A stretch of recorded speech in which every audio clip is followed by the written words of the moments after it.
M news కి స్వాగతం.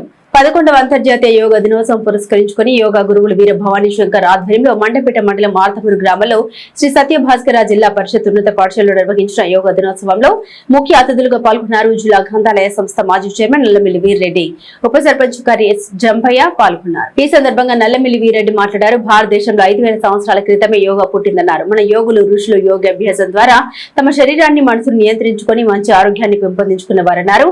ఇప్పుడున్న పోటీ ప్రపంచం యుగంలో మానసిక ఒత్తిడిని ఆందోళన జయించడానికి ప్రతి ఒక్కరు యోగా చేయడం ద్వారా మంచి ఆరోగ్యవంతులుగా ఉండవచ్చన్నారు. ఈ కార్యక్రమంలో పంచాయతీ కార్యదర్శి అనిల్ కుమార్, తాపేశ్వరం సొసైటీ అధ్యక్షులు పడాల రామకృష్ణారెడ్డి, నీటి సంఘం అధ్యక్షులు జిల్లా ఆదిరెడ్డి, పంచాయతీ వార్డు సభ్యులు జిల్లా చంద్రారెడ్డి, కాకర శ్రీనివాసరావు, ఎంఈఓ సోమిరెడ్డి, పాఠశాల హెచ్ఎం పడాల సోమ సూర్యకుమారి, గ్రామస్తులు, విద్యార్థులు అధిక సంఖ్యలో పాల్గొన్నారు. ఈ రోజున మనకి అందరికీ కూడా ఇది ఎక్కడితో కాదు విద్య, మన భారతదేశ సంస్కృతి. మరి యోగా అన్నది మన కళ, మనలో మన సంస్కృతి. మరి మన సంస్కృతిని, ఈ భారతదేశ సంస్కృతిని ఎలా ప్రపంచ దేశాలు కూడా మరి ఎలా పాటిస్తూ ఉన్నాయి.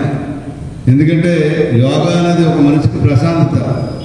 మీకు ఎవరికైనా సరే ఉదయం మనం లేచిన తర్వాత ఏ దైవారాధన చేయనివ్వండి, ఒక్క పావుగంట అరగంట వయసును బట్టి మనం మరి కూర్చొని ధ్యానం చేసుకుంటే అదే యోగా.